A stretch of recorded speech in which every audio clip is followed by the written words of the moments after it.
just real quick, this is the end of all the readings, but and we thank you very much. But,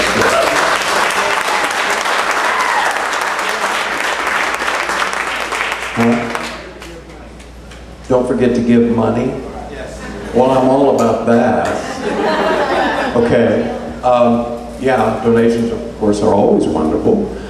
I just want to share with you real quick, and then we can be on our merry way. I think all of us at one time or another in our lives have experienced personal injustice. I was born 60 years ago in Biloxi, Mississippi, on the Gulf Coast. Thanks to Katrina, my home and schools are now all gone. But my father was career Air Force, and at the age of, I don't know, 8, 9, something like that, 1958, 1959, my older brother and I it was nothing to go down to the beach. We lived like a couple of blocks from the beach highway, old Highway 90, and we catch the bus and go down to downtown Biloxi to see the movie.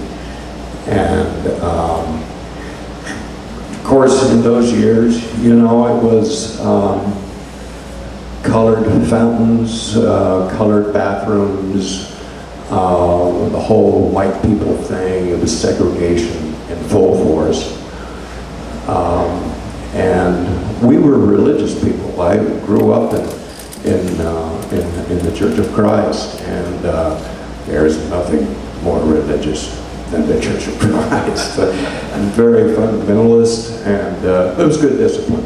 At any rate, one day we went down to the highway to catch this bus to go down, and of course in those days the blacks had to sit in the back of the bus.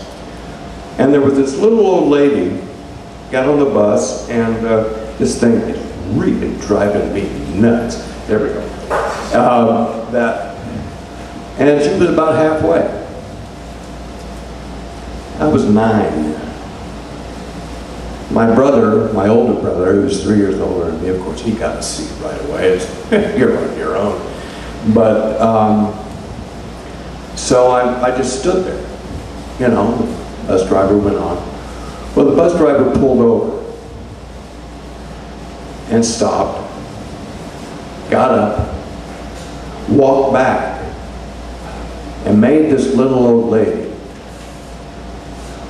get up and go back to the back of the bus so that I could have a seat. Now, I was raised in a family of women. I mean, both my grandmothers were alive at that time. My great-grandmother, who immigrated from Wales, great aunts. You know, I was taught great respect for older women, and it from an early age. And you just don't do that, especially in the South. Well, I had never been so embarrassed and disgusted in my life. And I cried. And last night when I told this story to this wonderful group of readers, I cried. It's 50 years ago. I swore then to myself at that age that if there was anything I could do to prevent the abuse of civil rights of people, of just being people, I would do it. And I pride myself that I've tried to live up to that. My father, a year later, was transferred to Hickam Air Force Base in Hawaii, where white people in 1961, and still are, I'm sure, Caucasians, Haoles, as the Hawaiians call them, are the minority. And I got an incredible education of what it was like to be a minority. We always have to remember that we are just people, and it doesn't matter what color we are and how smart we are and how talented we are or what we do. We're just people.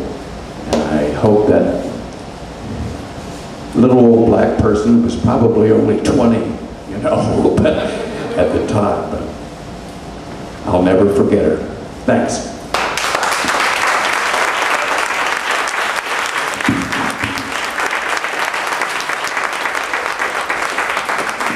Can we just have a round of applause for Taylor Steelman?